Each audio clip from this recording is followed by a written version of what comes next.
John, you're the founder, CEO of Sketch Development, a company you started in 2015, a software development company, coaching and training company as well. You've grown the company from 0 to 10 million since then, and you have 40 employees. That fast growth has earned you spots on the Inc. 5000 list 2 years in a row.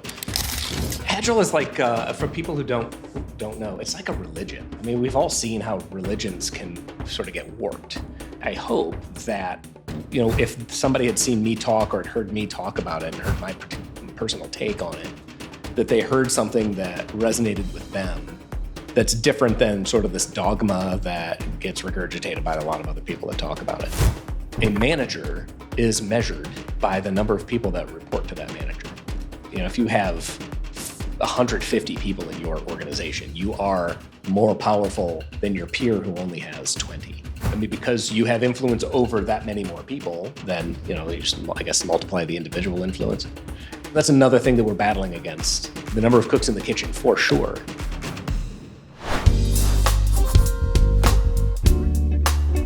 John, thank you for taking the time. It is my pleasure, Raj. You're the founder, CEO of Sketch Development, a company you started in 2015, a software development company, coaching and training company as well. You've grown the company from 0 to 10 million since then, and you have 40 employees. That fast growth has earned you spots on the Inc. 5000 list 2 years in a row. And you've really built what I think is a special company. Not only that, but also you have a special headquarters as well that you recently opened. Can you talk very briefly on what Sketch does at a high level, your current headquarters, before what I'd like to jump into after that is kind of your background. Yeah, absolutely. Well, let's talk about about what Sketch does first. So we're a software development for hire company at its core. But we focus on really large organizations who have software needs that go beyond what their internal departments can do. And you mentioned we also do training and coaching as well. It's sort of intermingled. So we're a software delivery plus sort of management education company. What we find is that a lot of large organizations don't really know how to effectively write and deliver software because they're not software companies. More and more, Meta, Apple, Amazon, those are software companies. They grew up where the primary asset that they're selling or upon which they're delivering is software. But you look at companies like Ford, you look at healthcare companies, they didn't create software out of the gate. They make automobiles, they make healthcare programs. So the idea of writing software is sort of foreign to them or is not sort of core competency territory. They hire really good software developers, they hire really good managers, but the company itself doesn't really know how to treat the idea of it. So we bring them newer ways of thinking about treating the process of writing and delivering software that's different than what the rest of the organization looks like. So if I understand correctly, they can essentially pass that entire process off to you if they'd like, the larger companies? Yeah, we really don't like to do that. They can, but especially for larger organizations, they need to be able to own and run that. I mean, whether they did that, whether they started creating software as sort of the birth of their company or not, no company can survive without really understanding what the software technologies are doing for them. So we like to think of it as something that they need to own, but we can help them own it in a different way than they've seen it before. So we will provide teams that can deliver software for them, but we will also bring consultants that can help them figure out different ways of organizing, different ways of structuring, different ways of setting expectations with their customers when it comes to building and delivering software. That's very interesting. I don't know if I've ever come across a company like yours. I'm sure they exist, but I've seen one or the other, not necessarily both. So I think that's very unique. Can you give me some background on kind of how you grew up, if you were into software and computers when you were growing up, or how Sketch even came about in terms of if there's anything you can point to in your early childhood? Yeah, when I was in, I'm going to say third, fourth grade, my dad brought home an Apple IIe. He worked for a company called Magnavox. I don't know if you remember. I said no. Okay. They make TV. They made TVs back in the day. Was that a local St. Louis company? No, it was a national brand. They were bought by Philips in the 90s.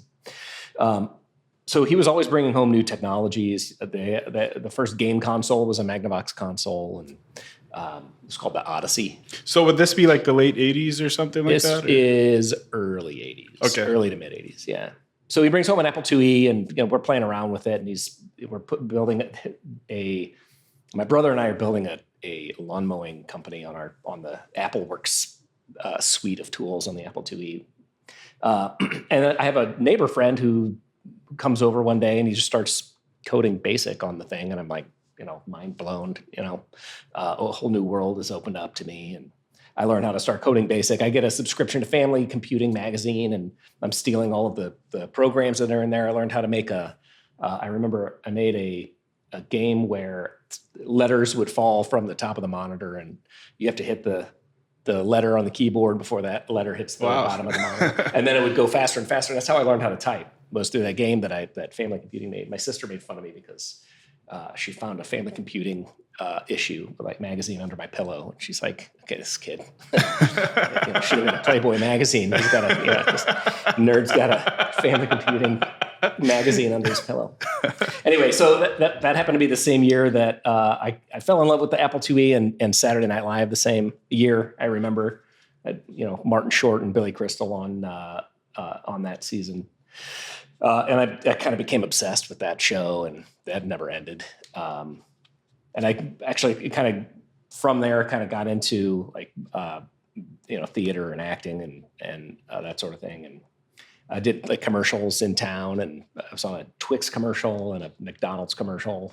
Did a McDonald's commercial with Brett Hull when I was in high school. So I took that to college, majored in theater, moved out to New York to try to make a go of it, and came disheartened with the lifestyle pretty early on, and decided to swap out my hobby and my career. So I always kind of maintained that software development thing as a hobby.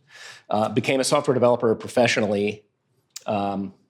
Moved into roles where I was, more leadership roles. So the joke is, I was a mediocre developer. I wasn't a fantastic software developer, which made me perfect for management, where I could be the project manager or the manager of other people who really know what they're doing.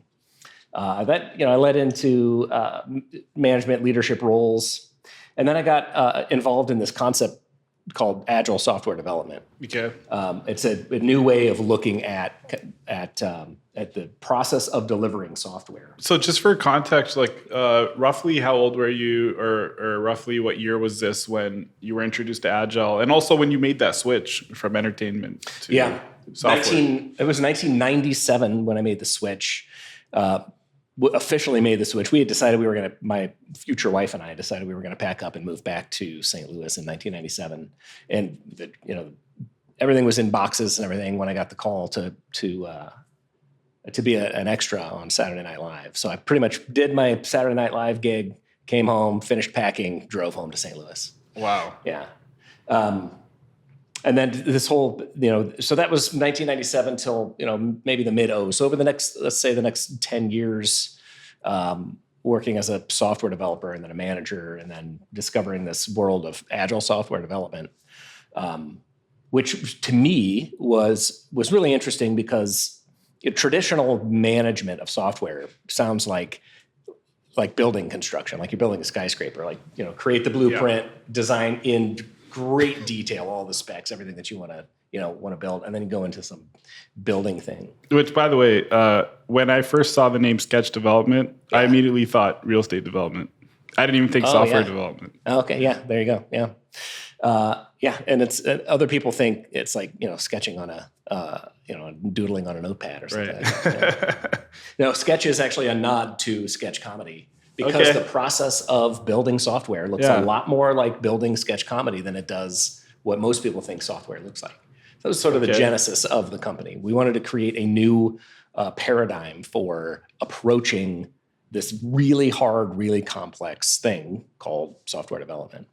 And Agile was a big help there. That was the thing that opened my eyes to, wait a minute, there's another way to manage all of this stuff. It doesn't have to be big design up front, lay out all your specifications, kill your customer with scope creep and change orders and that sort of thing. There's a better way to do it. So just real quick on that piece, I love the way you described Sketch, and I didn't know the story behind the name. Yeah. Do you introduce that to clients when you're first talking to a client, or is it just on them to maybe browse the website or something like that? Yeah, I probably should get better at putting it out in front of them more, but I kind of get a kick out of that moment of realization when they've been working with us. But I've had employees this month, like I see the light bulb go off, like, oh, that's why it's called Sketch. Yeah. I mean, I also think you can overdo it. I just think there's something to the subtlety of it. So I don't know. Yeah, I don't push it too hard. But when we're in conversations like this, then it's then I like to talk about it. That was like a light bulb moment for me right now, because like I never made the tie between the two, and it makes a lot of sense. Yeah. Yeah, I mean, so if you think about the way sketch comedy is created, first of all, sketches are tiny little units of value. I mean, there's a beginning and a middle and an end, but usually they're done in about 3 minutes, which is the way that we like to approach software, because as soon as you start building a feature that's way too big, you're lost in the complexity of it, and it's just going to become chaos, and you're never going to deliver anything. The second thing is it's team-based. So you can't expect successful delivery of software if you're just bucketing people into their specialties. If the writer never gets to interact with the camera operator, who never gets to interact with the actor, who never gets to interact with the director, you're not gonna put a good sketch together. You're certainly not going to do it very fast. And the other thing is, like, when comedians are building sketches, they're doing it in front of an audience. They're getting that immediate feedback, and they're adapting and they're changing the ins and outs of what that sketch looks like in real time based on when they're getting the laughs and when they aren't. And we see too many software development teams that know this is the way that the feature should operate. Right. And then when they put it in front of a customer, they hate it, or they never use it, or they get confused, and they've just lost that opportunity to get feedback. So that's kind of like in the real estate development world, when you'll see somebody build or place a sidewalk, and then the actual path people are walking on is through the grass. Yeah, isn't there? There's similar. Like a story about a college that decided not to do that. Are you familiar with this story? I'm not. Okay. Do you know it off the top of your head? I don't know the name of the college, but I do know that there was a college that said, we could design this quad, and we could put the sidewalks in, and then put all the signs that say "Do not walk on the grass." Or they just grassed the whole quad area, found out where people were walking, and then decided to put the walkways in where all the grass was worn down. That's such a great approach. Yeah, that's in a nutshell. That's what we propose. That's what we coach. That's what we train. That's how we operate. So when you mention like the small units or small features, are we talking like, for example, the color of a button? Are we going that granular or? Yeah, I mean, you could overdo it for sure. Okay. But we're talking about in this wide, vast security access authorization land of features that you could build for, say, a web app. We'd get down to I want to change my password level of detail. Like, let's put our blinders on. Let's forget about everything else. Let's just hone in on this one tiny little element of this larger feature. Get that delivered, get feedback, make sure that we're on the right path, adapt if we need to, and then we'll move on to the next thing, which is, maybe a passwordless option. Since this isn't generally software that's made for a consumer, let's say it's more designed for businesses, right? Yeah. Is user experience and design very important, or is it less important because it's more for internal use, let's say? Yeah, I would say it is as important, and that's another distinction. I think a lot of people think, okay, we're just building the software that the people that work here are going to use. So they're, how it operates. There's always somebody who can explain to them how it works, but UI, human-computer interaction, like those are humans that work at those places too. And if you have to interrupt them and explain to them how all this stuff works, or you have to frustrate them because it doesn't work the way they expect it to, then you're leaving a lot of money on the table, right? You don't want to have to interrupt that flow. So yeah, I think it's as important, if not more. Makes sense. So if we can go into exactly what 2015 looked like for you, I'd love for you to set the stage for what the exact catalyst was for Sketch to be started and what maybe that first year looked like for you. You know, I'm sure it was tough. I'm sure you were wearing a million hats and you weren't in, you know, the wonderful headquarters that you're in now in Webster Grove. So what did that first year look like? The first year was hilarious, actually, because I was working at a major payments brand. I was helping them actually adopt some of these concepts that we were talking about. Okay. We were just talking about, and it had always been in the back of my head. So I was a consultant for a software company that made software for Agile teams. Before that, but I wanted to get off the road, so I decided to just to focus in on one customer, one company, and I was having a moment where I was feeling especially effective, and I thought I could probably turn this into something. I didn't want to be an independent consultant though.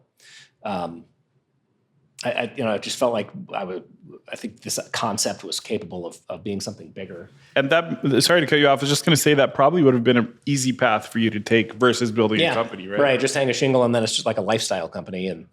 But I wanted to build something more enduring. I wanted to build something that had sort of residual value, I guess.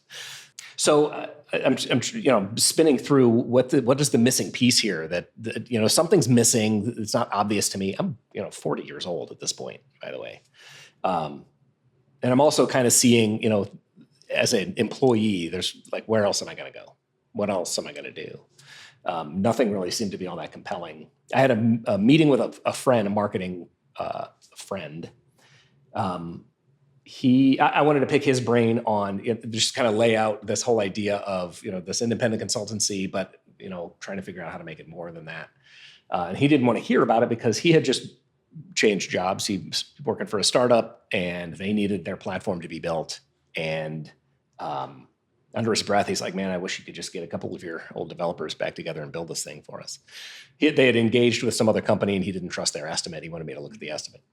I just laughed it off. I'm like, yeah, get a couple of developers back together. And then I'm just, staring at my ceiling at night thinking, why wouldn't I get a couple or the old developers back together and build something from there? And then it kind of clicked. It's like, yeah, okay. If it was, I could do just independent consulting, just coaching people on new ways to approach software development, or, we could kind of practice what we preach, use the internal development projects as sort of test beds to ensure that we're not preaching anything that we wouldn't practice ourselves. So we wound up doing that. I found a couple of developers that happened to be looking for a new project, and we did that for a couple of years. Meanwhile, I'm consulting with Nike and state of Nebraska, and just pulling a few things together. But it took a few years to get the whole concept to be more cohesive, where we have teams that are also pairing with a consultant to say, okay, company, we've got a team here that's delivering software this way. Can we point out a few things about the way that we're doing it differently than the way you traditionally do it? That first year, though, when I think I left the company I was working for, I think 7 months after I started Sketch. I needed that much of a booster. I'm, oddly enough, I would say a low risk tolerance individual. So that's why it took me until 40 years old, first of all. Second of all, why it took me 7 months to leave my day job before I... Well, show business is kind of risky. And you started there. It is risky. And that risk was fine. I wasn't so much worried about that. The issue with show business is you're starting from scratch every single day. For the most part, the gigs that you get last a day, maybe two, and then you got to go scrounge for the next one. You can get an agent who can help build some momentum, but I had an agent tell me once in New York, there's 8 million people in this city, and there's 800,000 of those people are actors. Wow. And there's 8,000 jobs at any given time. So you do the math. Is this a job you want? If there's any other job that you could possibly get that job.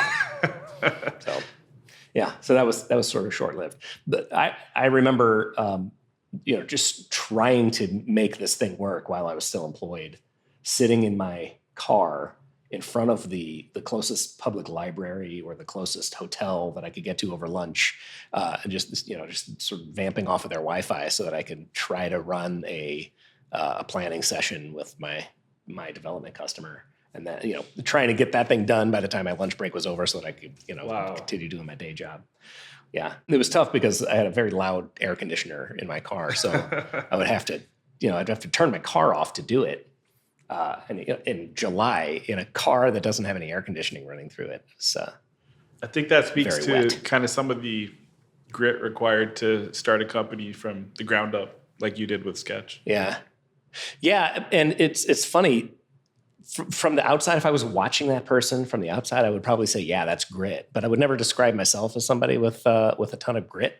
To me, it was just like, okay, I put myself in this situation. Now I have to kind of see myself through. And I don't want to live in this situation for a very long time. So I'm going to have to do what is required in order to get to a more, stable new baseline. Sure. That makes a lot of sense. So the first year was pretty much 7 months spent at your existing company, and then you left the existing company and you started to build some of the teams, correct? And figure out the structure for how you want to operate and perhaps scale Sketch. Would that be accurate to say? Yeah. So scaling was always interesting. My first hire, and this was, I guess, 2017, was a salesperson, because I was kind of taking inventory of my weaknesses. I lost count after 75 or 100, but the thing that kept coming back was just like sales fundamentals, because I'd always been in a more execution role, a more operational role.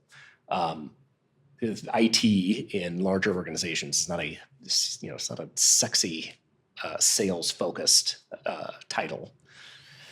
So I needed somebody who's kind of done that, who kind of has that muscle memory of you just got to get out there and meet people and get rejected and do it over and over and over again. So I did that, and I'm pretty proud of most of the hires that I've made, but this one it just worked out so well. He's still with the company today.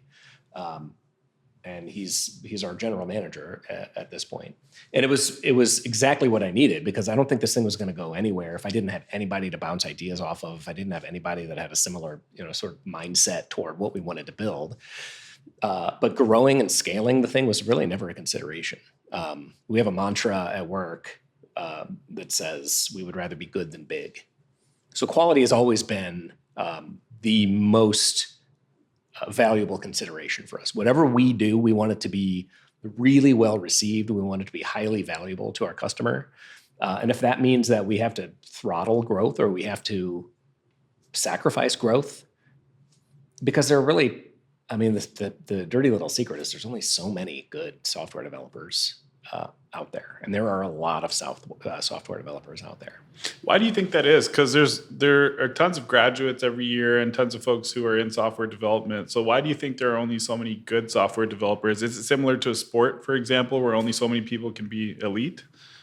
I think, there's that. How many good surgeons are there? And how many surgeons are there? That's a good point. But what the medical industry has in their favor is this. First of all, they have a requirement that you go through this much schooling. There's regulation involved. There's board certification. But a software developer can go to launch code and what's that, 8-week program, maybe several month program, and then the world calls you a software developer, whether you can do it or not. And the demand for software development skills in corporate America and the globe, it's off the chart. So even though all of these people are calling themselves software developers and getting hired, that's still not enough. These companies still want more. That's another issue that we battle. So in my world, I know that I can take 4 of our great developers and match them up against 50 random developers, and we will deliver faster and better, and probably cheaper. Probably, not certainly. But we had a customer come to us at one point saying, hey, we've got this thing that needs to be built. And they came to us because of our reputation. But they had already laid out they decided this is how it's going to go down. We need 45 developers. And we looked at what they were building and said, how about 4? Like, what if we did this with 4 people? And we went back and forth, and we were trying to convince them not to spend all of this money. But they were convinced, no, it's got to be done with 45 developers. I think we compromised on 16 developers. And then we grew into that number over the lifetime of this deal that we put together for them. And I don't think we ever got any higher than 12 people. And we delivered everything we needed to deliver. We just did it without having all of those extra people just sort of sitting around and watching, or when you add 20 people to a project that needs 3, you've got 17 people that are probably going to make it harder for the 3 that are doing most of the work. Do you run into issues there then, like if you had 45 instead of 4, for example, is there an issue even with a good or competent manager to where you have too many chefs in the kitchen, so to speak? Yep. There's the too many chefs in the kitchen issue, and then there's just the way corporations are structured. A manager is measured by the number of people that report to that manager. If you have 150 people in your organization, you are more powerful than your peer who only has 20 people. It's just the way organizations are set up. Mm-hmm. It's implicit. Nobody says, because you have that many people, then you are deemed with more authority. But I mean, because you have influence over that many more people, then you just, I guess, multiply the individual influence. It's a strange thing. So that's another thing that we're battling against. The number of cooks in the kitchen, for sure. Like, I mean, imagine you're trying to write a novel, and you've got a year to write it. So you're going to plan it out and figure out how to write it in a year. But if you have a month to write that novel, you got to hire 12 people so that you can write it a lot more quickly. That's sort of absurd, right? It's the whole idea of trying to get 9 women to have a baby in a month.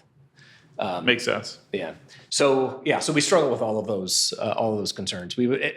If you did that, if you got 12 people to write your novel in 1 month, you would have 1 person writing it and 11 people looking over the shoulder. Right.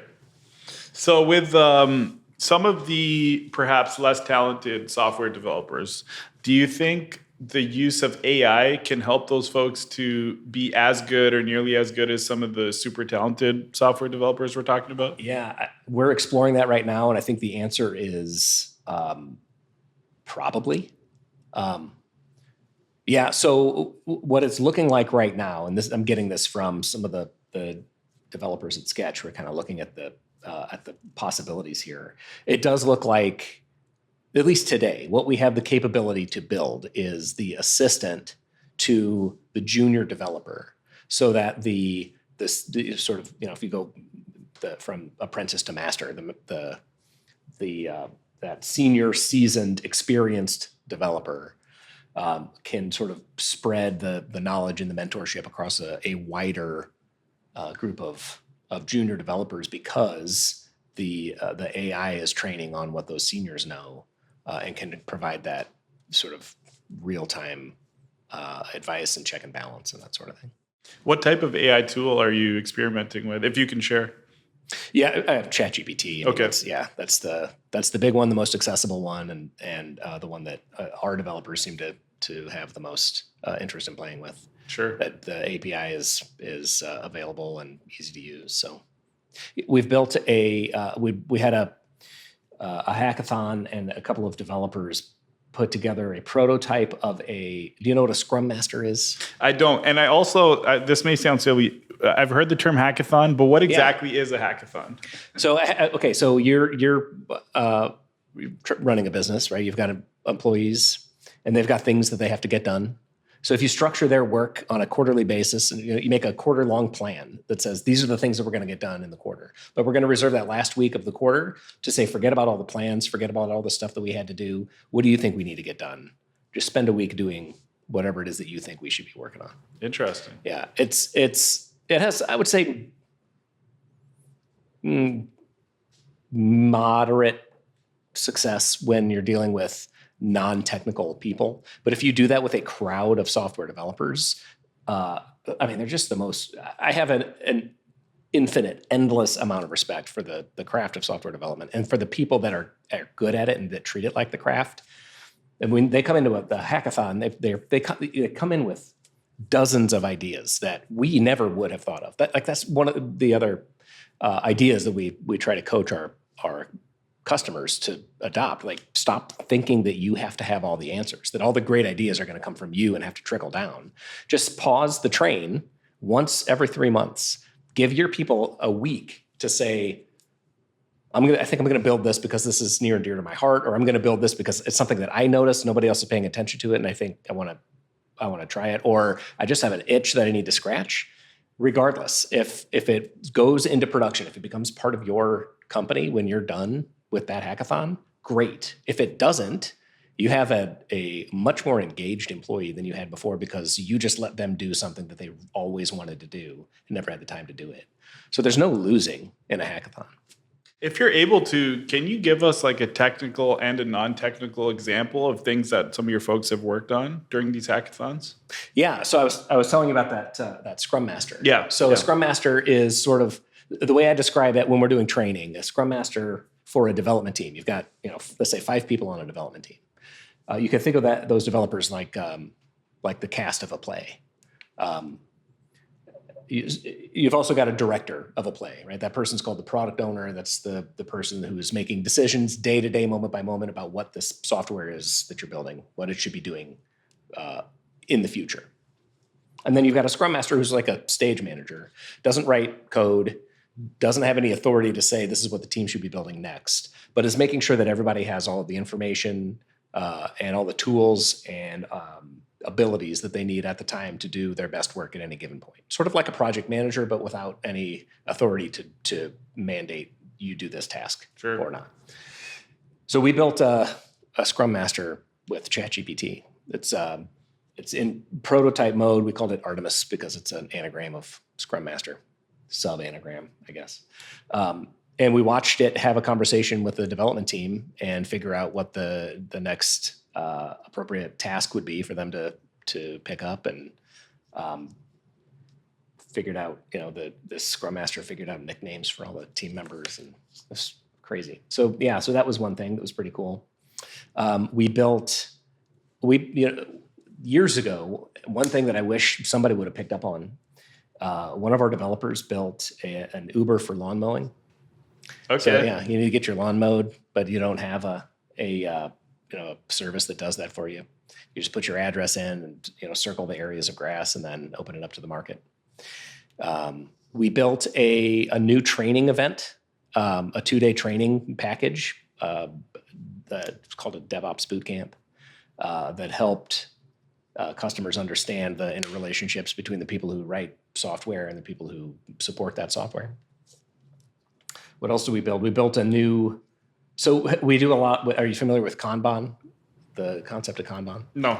It's a management technique that basically asks you to visualize your workflow so that you can figure out, if you've seen The Founder, the story of McDonald's, that scene on I think it's the basketball court where he's drawing out the layouts of the... Yeah, it's funny. You're the second person to mention that movie this week.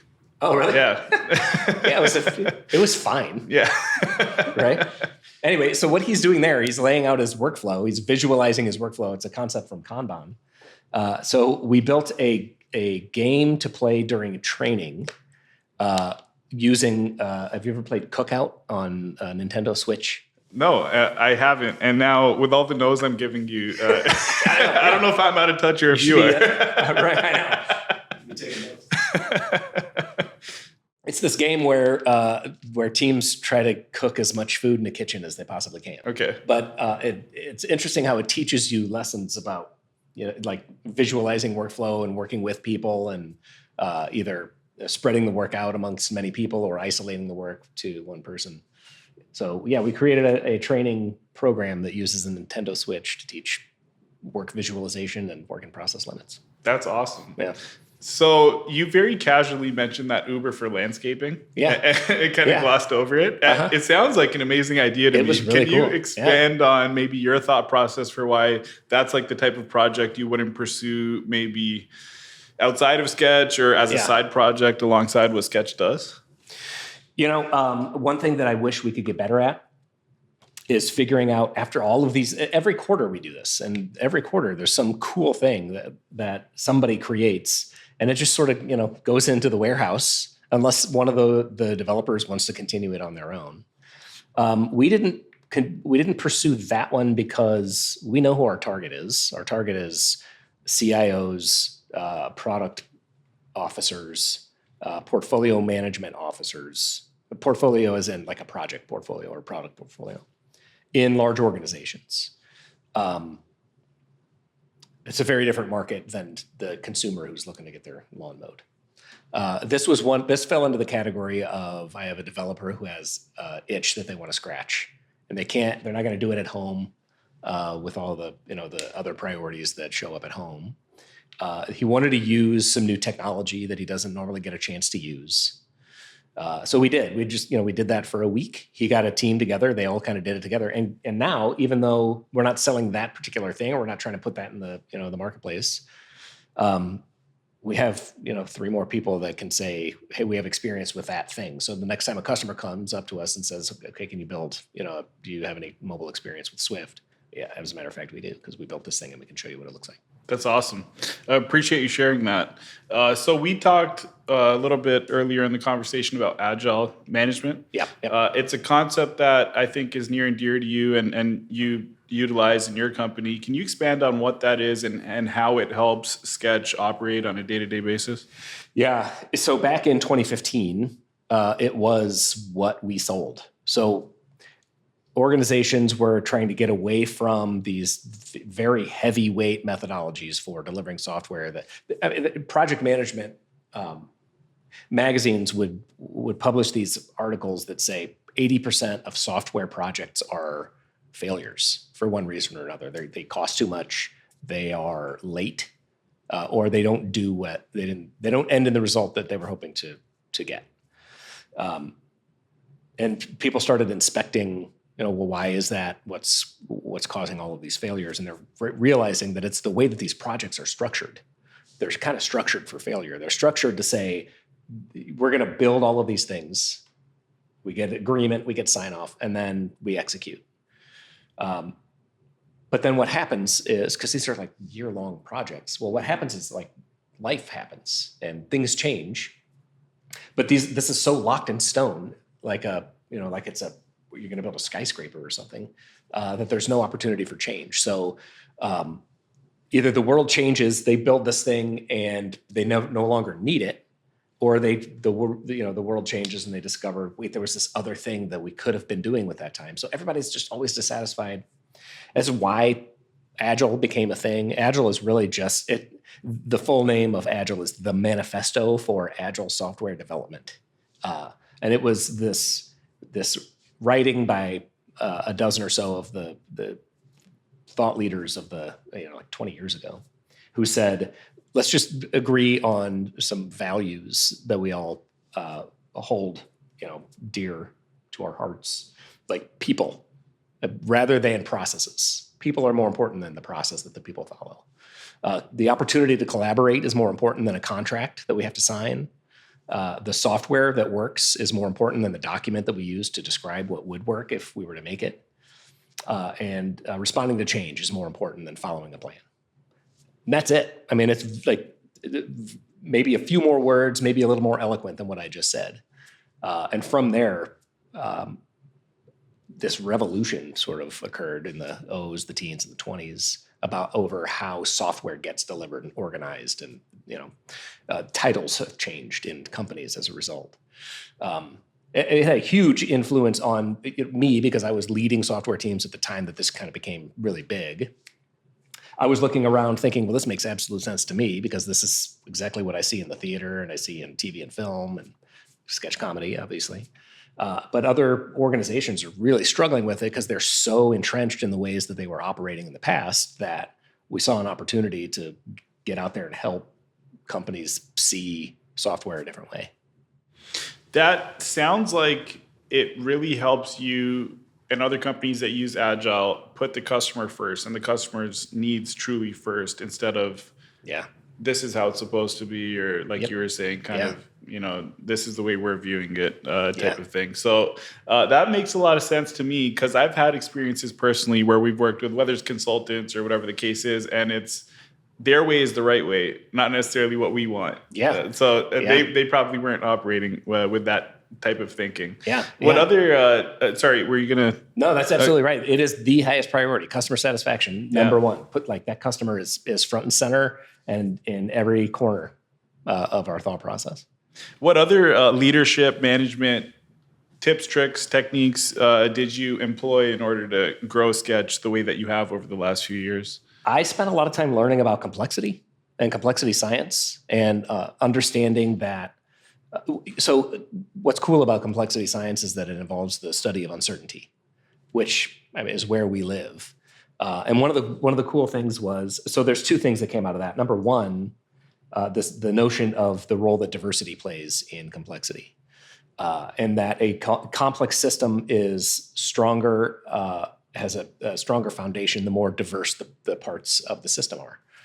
And it's sort of like the idea of if you're a handyman, you have a tool chest, and all you have in there is a wrench. There's only so many things you can do with a wrench. But if you've got a diverse variety of tools in that tool chest, imagine the problems you could solve with all those tools.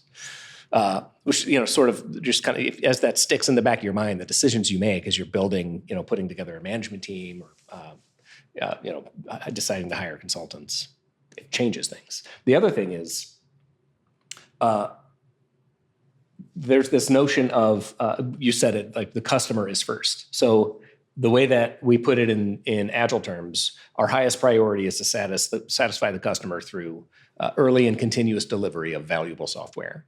And what I say when I'm conducting training, I sort of pick that statement apart like it's a poem.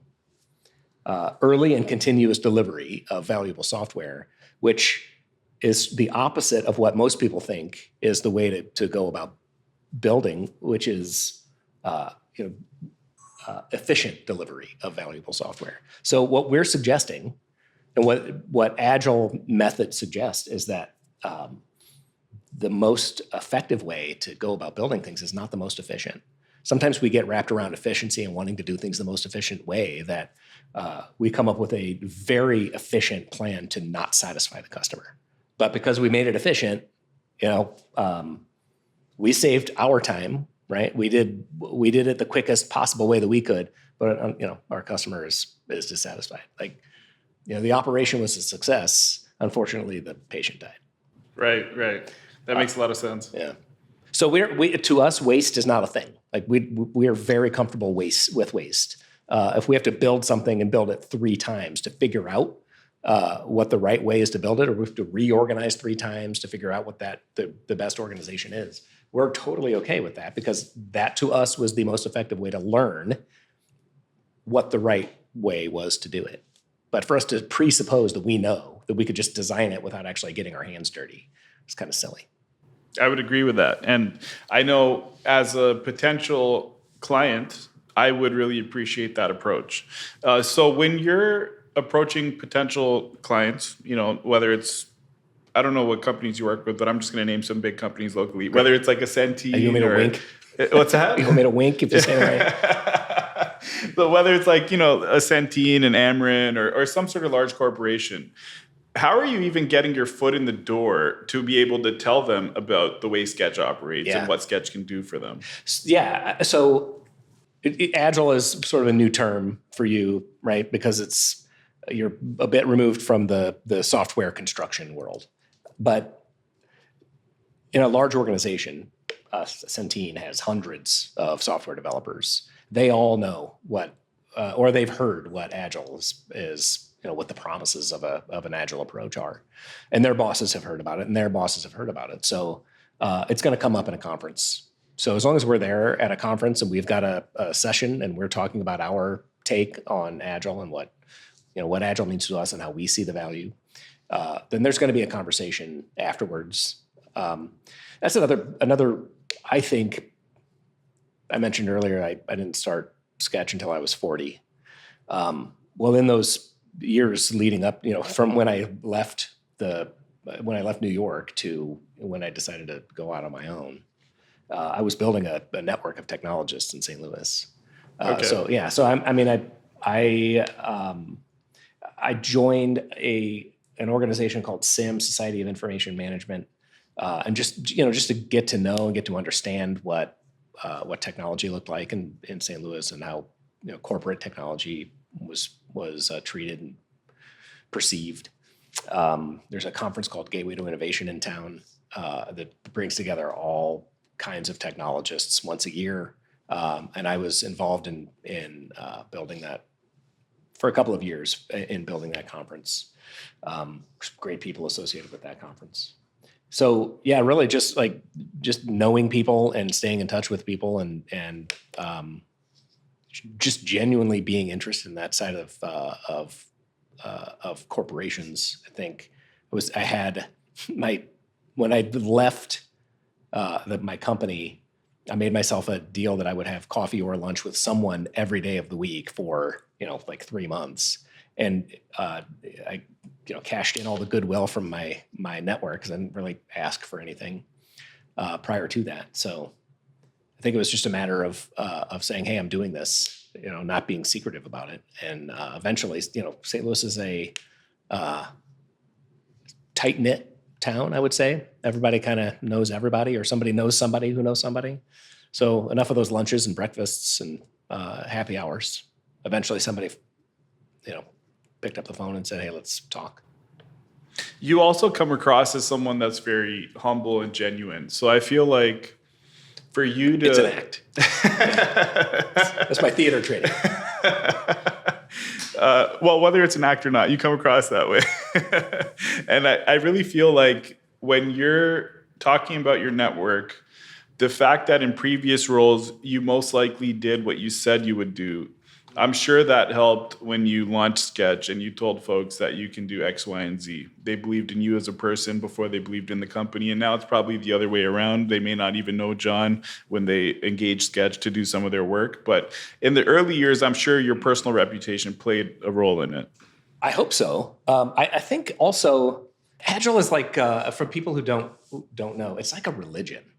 And I mean, we've all seen how religions can sort of get warped, and Agile kind of gets warped as well. And we're in a weird place with it right now, where I feel like most implementations are warped, and as a result, most people have a kind of a bad taste in their mouth about it. But I feel like I hope that if somebody had seen me talk or had heard me talk about it and heard my personal take on it, that they heard something that resonated with them that's different than sort of this dogma that gets regurgitated by a lot of other people that talk about it. So, that, and I try to do what I say I'm going to do. Yeah, that helps too. I'm sure it does. And I wasn't kidding. You really do come across as extremely humble and genuine, especially for someone who's grown the type of company that you've grown. I try to not take myself too serious, and I kind of feel like you operate the same way. And I think it helps, especially when you're relating to people. So we talked about how you're putting yourself in front of customers or clients and the approach there. But how are you building your culture? How are you leading your team in a way that's congruent with the culture you want to build? I know your new headquarters plays a role in that, which I'd love to talk about as well. But what else are you doing on the culture front? Yeah. So we did just move to Webster Groves. We're for anybody who's familiar with the area, we're in Old Orchard on the north side of the tracks near Rolling Ridge, which is a nursery near there. And the whole design of the place was built to sort of maximize the cultural effects. We're separated into caves and commons so that we have areas for sort of deep, concentrated, focused work and areas for high collaboration. Our culture, we don't have a manual, we don't have a handbook, we don't have policies. We have a handshake. It's a document that we just renamed it the Sketch Handshake. And it's basically a series of, here's what we expect from our employees. Here's what you can expect from us. And by the way, don't expect us to, like one of them is, we expect you to pick up a shovel every now and then. Sometimes it's not going to be clear what needs to get done. And nobody's going to tell you to do it, but you're going to see an opportunity for you to be the one to do the thing that you think needs to get done. And we just expect that you're going to do it. We talk about the fact that we don't, our reasoning behind the fact that we don't have a vacation policy. So, we don't expect us to tell you how many days you can take off, but we do expect you to take at least a week off. So really, we've been told that we operate more like a collaborative than a company. The place that we operated out of for the first 7 years was it's called the Barn at Lucerne. We were in the hayloft of a dairy barn. It was just a big open room. It used to be an event space with a bar in the corner. And everybody just, we all just worked out of this giant room. All just kind of wound up just sitting around the same table. And I think the culture grew out of the fact that we were all just sitting around the same table, treating everybody like peers. I think that's another major element, is this idea that I've noticed other organizations that are about my size that have like 4 or 5 layers of hierarchy. And we don't have that. In fact, I think there are several people, if I were to ask them, I think there are several people who might not know who they report to at Sketch. That's interesting. And I don't think it matters. Yeah. I hope it doesn't matter. That might be one of those things where everybody at Sketch is rolling their eyes like, yeah, it matters. And it's a real problem. Well, if it is, and if anyone's watching or listening, please mention it to John. Right. Yeah, seriously.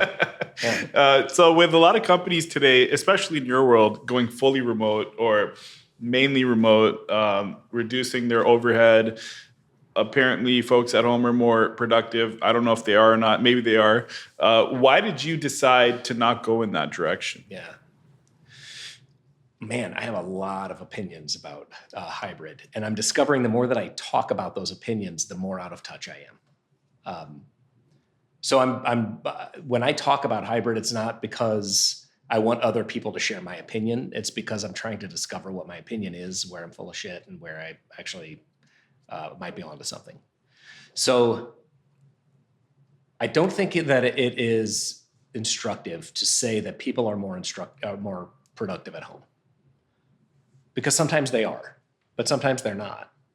And I don't think it's instructive to say people are more productive when they're at an office, because sometimes they are and sometimes they're not. I think the trick is figuring out when they're more productive at home and maximizing those opportunities to do that type of work, and when it makes sense for us to all be together. We are all, for the most part, we have an employee in Iowa, and we have some partners that are,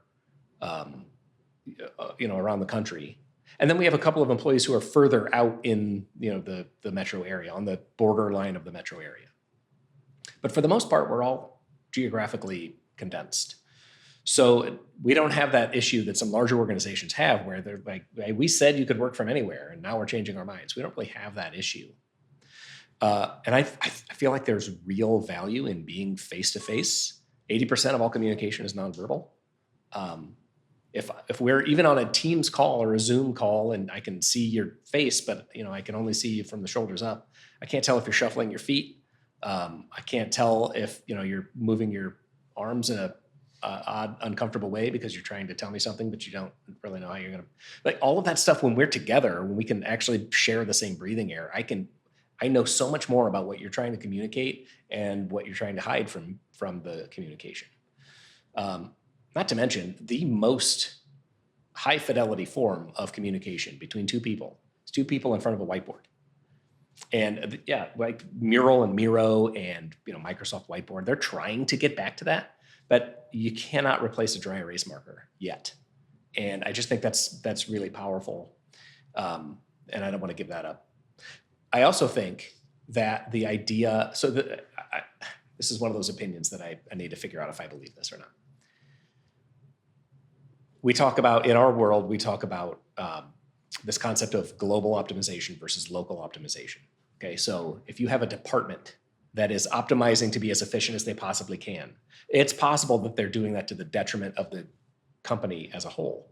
So in our world, we talk about the QA department, the testing department, when all these tickets come into testing and they open the window when they're ready to test another thing. Great, you have a very efficient testing department, but that's not what you sell. You sell something completely different. And because your testing department is so efficient, the rest of your organization is now less efficient. So sometimes it makes sense when we talk about like efficiencies and everything. Sometimes it makes sense for those lower departments to be less efficient for the good of the whole system. And I feel that way about people who are working from home every day. Well, that's great that it's more productive for you to work from home. But sometimes I need you to be distracted. Sometimes I need your work to be less efficient than your local optimum. And when you do get distracted, I want you to get distracted by something that you did not expect when you walked in the door, because that's valuable to the company. Like you and some colleague are going to spend the day whiteboarding on something that you didn't expect when you walked in, and you wouldn't have done if you just executed your plan for the day at home by yourself. That's how I feel about that. I love that thought. I've never thought of it that way, and it makes a lot of sense. To when you're at home, you're kind of in a silo, no matter how connected you are. And when you're in the office or you're face to face with your peers, that's where some of the magic truly happens. I've never thought of it the way you put it. So thank you for sharing that. Sure. Sorry, go ahead. Yeah, I mean, I think it's different than everybody talks about that. Well, what about the serendipitous run-in? There's not too much there for me. To me, it's not serendipitous. It's, hey, I didn't expect to run it. Yeah, you reminded me of something that I would have been meaning to ask you that I never would have asked you if I didn't see you here. So thank you for just your face reminding me that I needed to say something. Mm-hmm. It's not serendipitous. Yes, it's a distraction to you, but it was very helpful to this person over here. And on the whole, for the company, wound up being a better thing. Yeah, that makes a lot of sense. I love the way you think. I love everything you shared with us today. But I do want to be respectful of your time. Yes. We end the show with what we call the hole-in-one, which is just your greatest piece of advice that someone can implement in their life or business today. Do you have something you can share with us? Oh, man. And it can't be Agile. It can't? No, it can't. No? We've talked enough about Agile. All right. I would say the number one thing would be to hold your opinions very loosely, and learn how to be wrong, and enjoy that. Like I learned recently, one of my favorite interview questions is, what is something that you were sure you were right about for a long time and then recently discovered that was not the case? And I always, there's a red flag for me when people have problems answering the question. I mean, I've gone through several iterations of thinking I've gotten this thing figured out, only be confronted with evidence that I have no idea what I'm talking about.